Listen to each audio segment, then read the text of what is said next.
La tetera soltó un clic justo cuando alcanzaba las hojas de té. Afuera, la nieve comenzaba a espolvorear la baranda de hierro de mi balcón en una tarde silenciosa que me hacía agradecer la rutina. Me acomodaba con mi taza cuando mi celular vibró. Era un mensaje reenviado de Emiliano, un estudiante al que no había visto en más de una década. Se había ido a estudiar un posgrado y se mudó al norte. No hablábamos desde hacía años. El mensaje era breve, sin título, solo un archivo de video. Con curiosidad lo abrí. Apareció una iglesia. Arreglos florales, velas un himno suave, resonando bajo murmullos apagados. El video era inestable grabado a mano. La cámara recorrió lentamente los bancos llenos de personas vestidas de negro hasta llegar al altar. Y entonces mis dedos se entumecieron. Allí, al frente del santuario, estaba una fotografía mía enmarcada. No era una foto borrosa de identificación, ni una de anuario viejo. Era una que recordaba claramente tomada hace 4 años en mi jardín sonriendo bajo la luz otoñal. Junto a la foto había un ataúd, cerrado, forrado de terciopelo, ornado, y detrás del atril mi hijo Javier. Se veía mayor de lo que recordaba, traje impecable, cabello brillante. Carraspeó y comenzó a leer de un papel en la mano. Su voz era suave, pero firme, ensayada. Mi madre Alejandra Montero fue una mujer de sabiduría callada. Aunque perdimos contacto en sus últimos años, nunca dejamos de quererla. Casi se me cae la taza. Rebobiné el video. Lo vi otra vez. Su voz no tembló. Sus ojos estaban secos. Detrás de él, una presentación mostraba fotos mías en diferentes etapas, riendo, dando clases, cuidando mi jardín. No había temblor en sus manos, ni duelo, solo una actuación. Se me secó la boca. El funeral no era un malentendido, era un guión, una puesta en escena, y yo era su fantasma. Vi todo el video congelada hasta que la pantalla se desvaneció en negro. Mi té se había enfriado en mis manos, pero mis pensamientos galopaban. Necesitaba entender qué era esto, qué significaba. Así que busqué en los registros públicos, y ahí, bajo mi nombre, decía estado fallecida. Dejé que el video se repitiera una segunda vez, luego una tercera. El santuario estaba lleno, vecinos, colegas, hasta primos lejanos que no veía en años.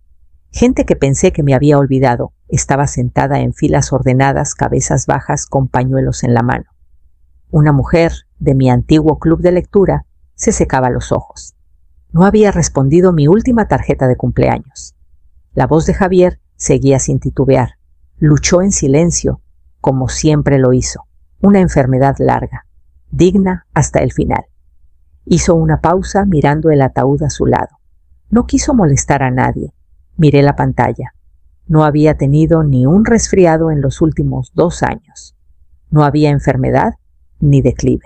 Vivía en un departamento tranquilo en la colonia Jardines del Pedregal, con enredaderas en las paredes y un cajón lleno de vitaminas. Abrí la app de mi banco con las manos aún temblando. Un círculo giraba a inicio de sesión fallido. Lo intenté de nuevo.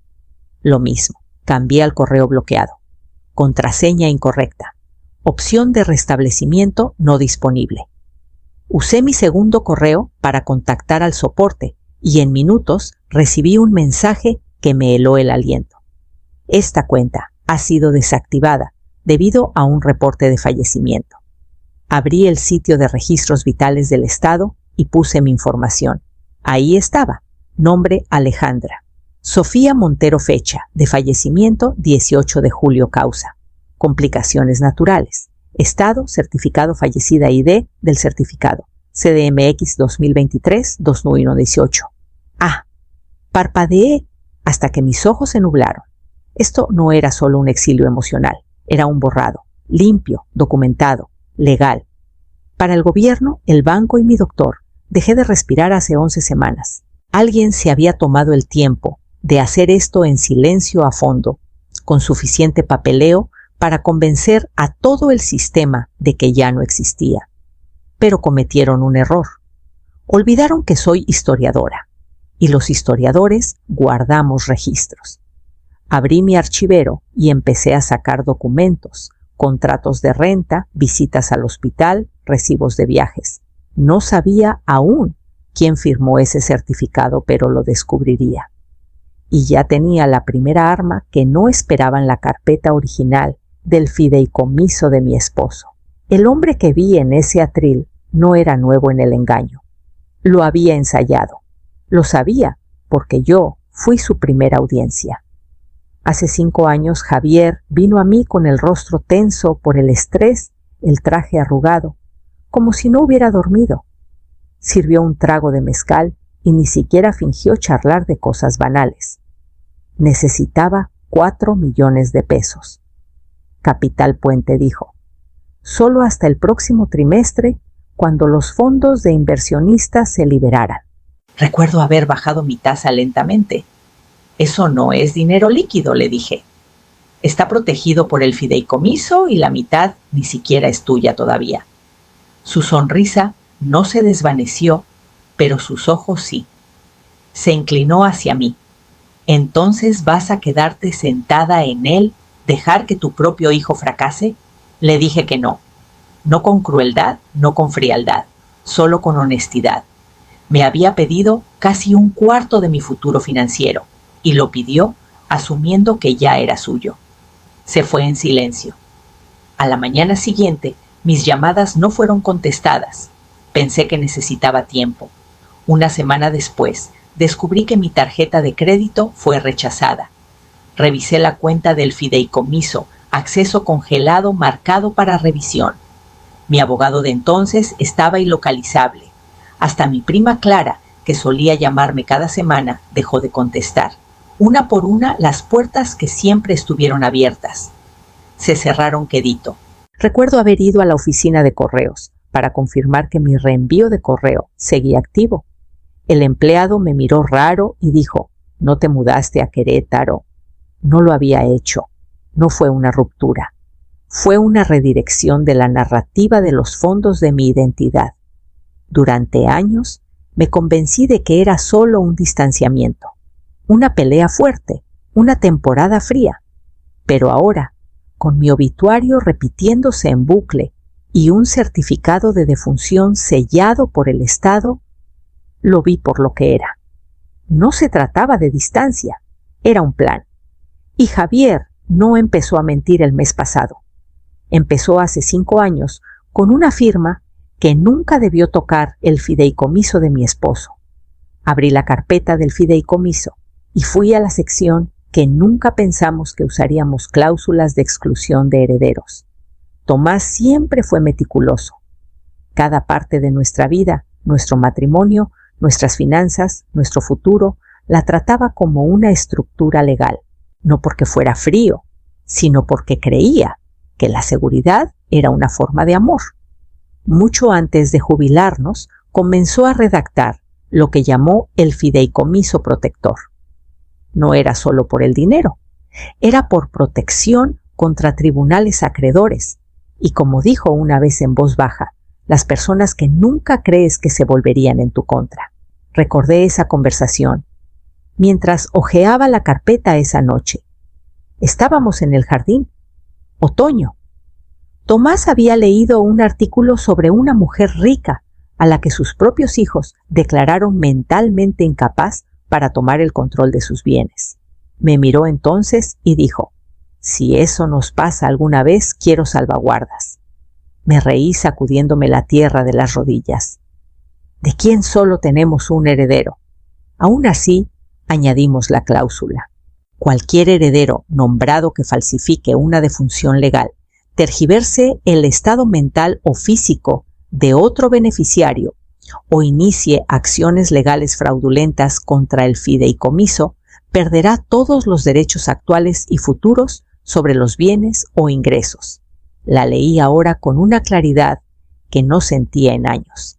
El lenguaje era blindado. Las firmas nuestras, testigos, notarizadas. Esta cláusula estaba hecha para exactamente lo que Javier había hecho. No solo me había desheredado, había presentado documentos falsos. Posiblemente pagó a un notario cómplice o falsificó uno por completo. Y al hacerlo, activó la cláusula que nunca pensamos que usaríamos. Por un largo momento, me senté bajo la luz de la lámpara y escuché el silencio del departamento, el silencio en el que Javier me había escrito. Luego me levanté, saqué mi carpeta de registros y comencé a etiquetarlos por fecha. Si iba a reclamar mi nombre, no sería con ruido ni venganza. Sería con documentación y con lo que Tomás dejó atrás, una defensa silenciosa escrita en tinta. Llamé a la única persona que entendería lo que esto significaba y que contestaría sin dudar. Marisol Vargas contestó al segundo timbre. Marisol me recibió en su pequeña oficina, en una casa en Coyoacán, detrás de una fila de jacarandas. El lugar no había cambiado mucho. Aún olía ligeramente a té de clavo y archivos viejos. Abrió la puerta antes de que tocara con los ojos afilados detrás de sus lentes delgados. Alejandra dijo suavemente: «Se supone que estás muerta». Le entregué el sobre. Lo revisó en silencio, el certificado de defunción, el sello del Estado, la causa.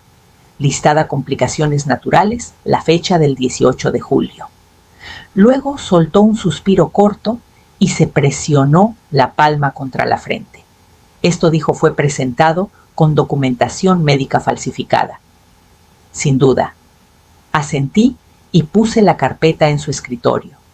Nunca he visto al doctor que aparece en el certificado.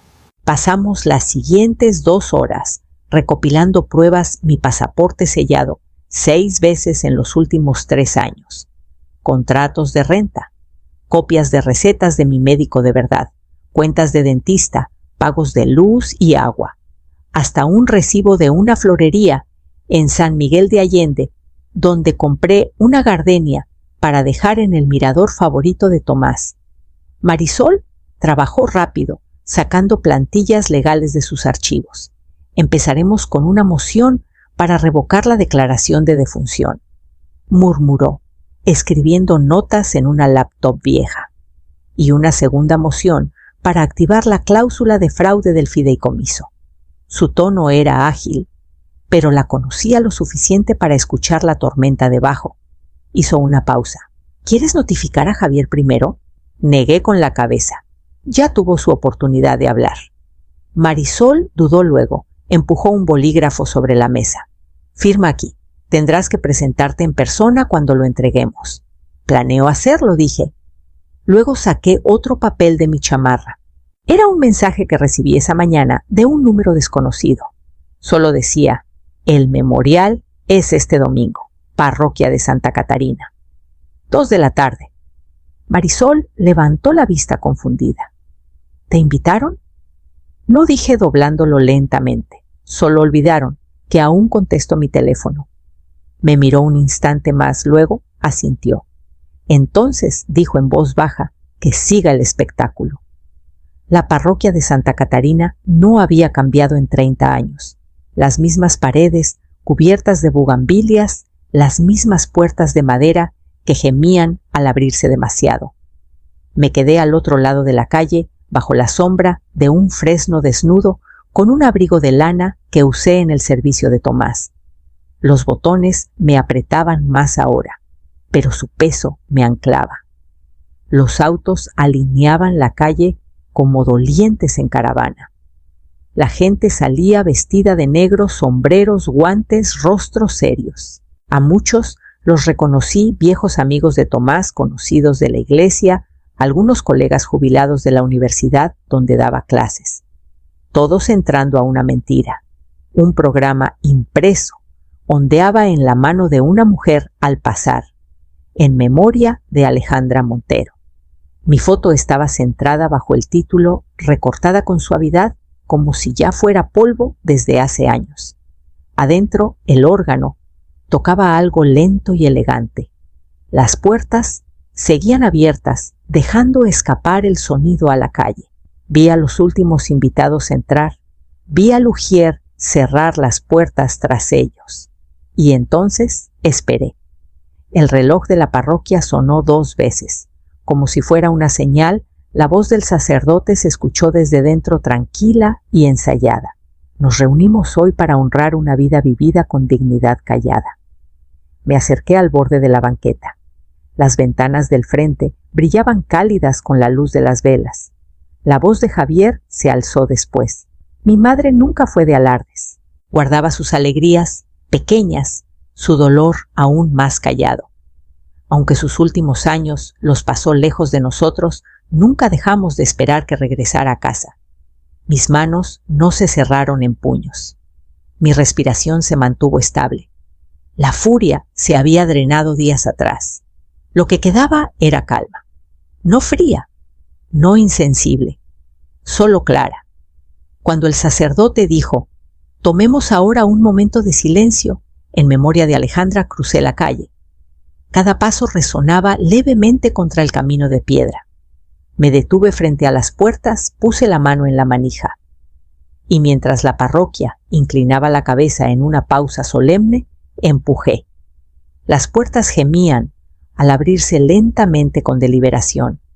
La luz de la calle se derramó por el pasillo como un reflector, cortando la penumbra de las velas.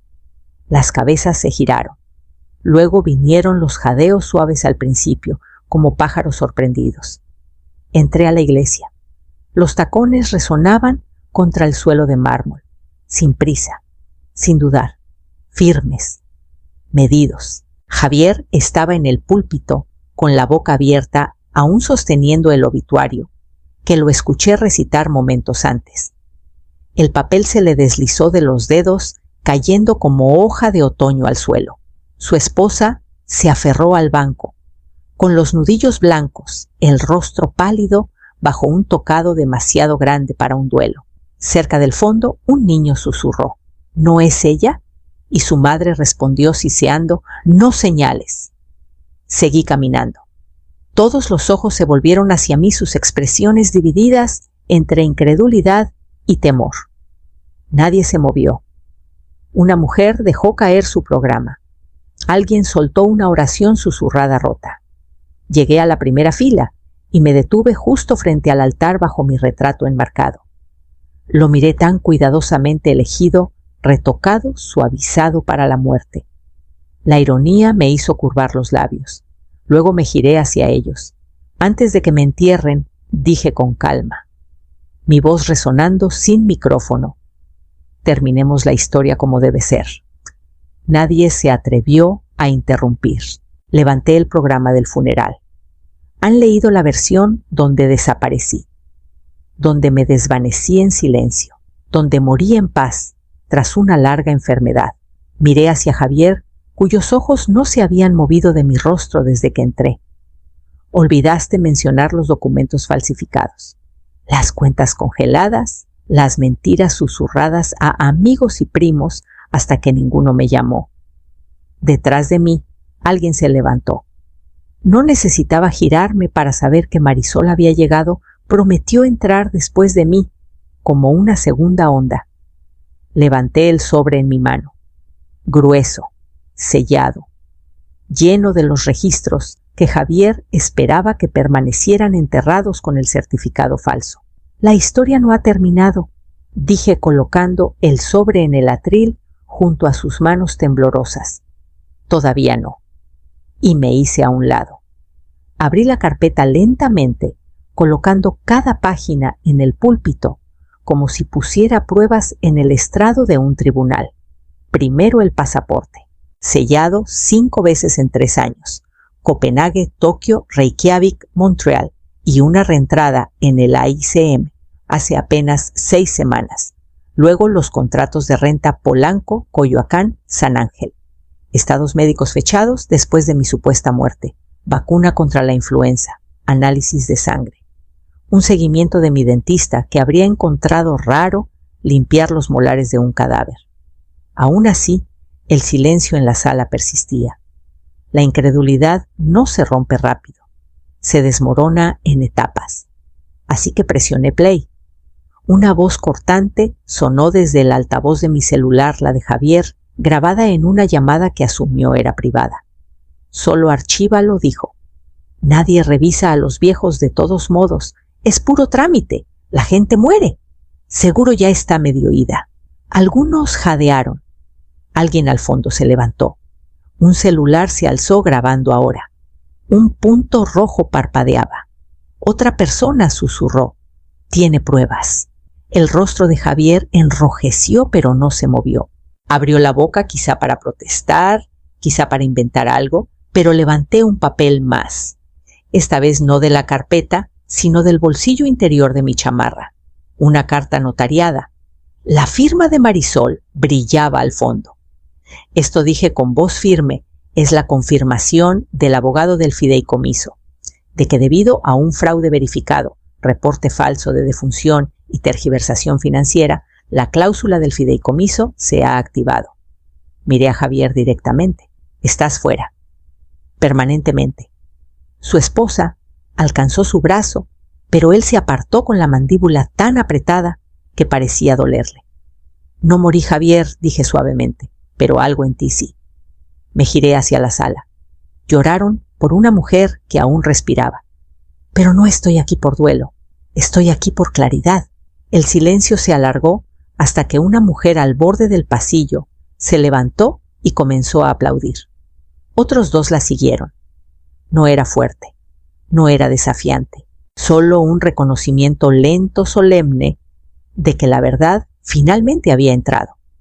Bajé del púlpito dejando la carpeta atrás. Marisol me encontró en las puertas con una mirada que decía que el papeleo ya estaba presentado. Las puertas de la parroquia apenas se cerraron detrás de mí cuando comenzaron los flashes. Los reporteros se agolparon en las escaleras, algunos gritando mi nombre, otros solo murmurando atónitos. Una mujer con un abrigo azul preguntó: «Señora, ¿es cierto que su hijo la declaró muerta?» No respondí. No hacía falta. La verdad ya había hablado más fuerte de lo que yo podría. Marisol esperaba en la banqueta, con el coche encendido, su mano descansando sobre un sobre grueso. «Ya está», dijo. El juez firmó la orden de revocación a las 9:14 de esta mañana. Oficialmente estás viva de nuevo, al menos en el papel. Asentí entumecida. Añadió: la investigación por fraude está abierta. Todas las distribuciones del fideicomiso están congeladas. Cada peso se mueve bajo revisión. Esa tarde paramos brevemente en el edificio de oficinas Montero. Me quedé en el coche. Desde las ventanas polarizadas vi a los de seguridad escoltar a Javier fuera de las puertas de cristal con la corbata torcida, el rostro duro e ilegible. Su placa fue retirada esa misma hora. No sentí satisfacción ni rabia, solo una especie de conclusión callada como una tormenta que finalmente se disipa. En casa volví al cajón donde lo guardaba una carta doblada con cuidado, sellada, pero nunca enviada. La abrí lentamente, el papel suave en los pliegues. Javier, siempre te quise. Eso nunca estuvo en duda. Pero no podía financiar tu destrucción, ni con dinero, ni con silencio. Espero que algún día entiendas que elegir la integridad no fue un castigo. Fue el único regalo que me quedó por darte. Mamá.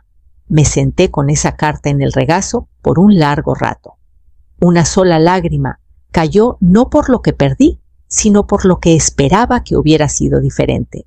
Algunas personas lloran una muerte, otras lloran lo que nunca vivió. Puse la carta en la chimenea. La vi ennegrecerse, arrugarse y desvanecerse en el aire, sin audiencia, sin aplausos. Solo yo y el parpadeo de un recuerdo quemándose hasta la nada. Las cenizas se asentaron. Me levanté, apagué la luz y caminé hacia el silencio. El jardín está tranquilo en esta época del año. El viento acaricia suavemente los arbustos de lavanda. Las gaviotas giran a lo lejos. Camino sola por el sendero de grava, mis botas dejando huellas leves detrás. Los bancos son nuevos. El invernadero fue reconstruido. Una placa cerca de la entrada dice Jardín Histórico Montero en memoria de la integridad. Era la visión de Tomás una vez. Y ahora la mía. El acuerdo llegó en silencio como Marisol prometió. La mayor parte nunca tocó mis manos. Fue a fundaciones, becas, proyectos de restauración. Me aseguré de que el equipo de debate de Tomás recibiera una renovación completa. El resto lo di al Fondo Estatal de Alfabetización para Adultos. Lo que quedó pagó este jardín. Raíces en lugar de rencor. Ahora doy un círculo de historia en la biblioteca municipal cada 2 jueves.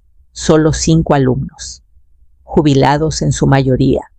Una chica de ojos brillantes llamada Daniela, que pregunta sobre guerras monarcas y por qué los nombres de las mujeres desaparecen de los registros. Le digo, porque no las enterraron, las borraron. Siempre lo escribe. A veces alguien me reconoce. Bajan la voz y preguntan si soy esa mujer, la que entró a su propio funeral. Morí una vez, digo con una sonrisa. Fue tranquilo. Volver fue lo difícil. Esta mañana traje algo conmigo, envuelto en lino bajo mi abrigo. Lo desdoblo ahora junto al fogón de piedra al borde del jardín. Es el retrato enmarcado del memorial, el que usaron para despedirme. Lo coloco con cuidado sobre las brasas. Enciendo un cerillo. Veo los bordes oscurecerse y curvarse, una boca congelada en una sonrisa, un cabello alisado, ojos que nunca se cerraron del todo. El cristal se quiebra en silencio. No lloro. Solo miro cómo la última versión falsa de mí se quema y en su humo siento algo cambiar más ligero, más callado real. Las llamas se asientan en brasas. Me sacudo las manos. Luego regreso al sendero y sigo caminando sin dejar huellas, esta vez solo verdad.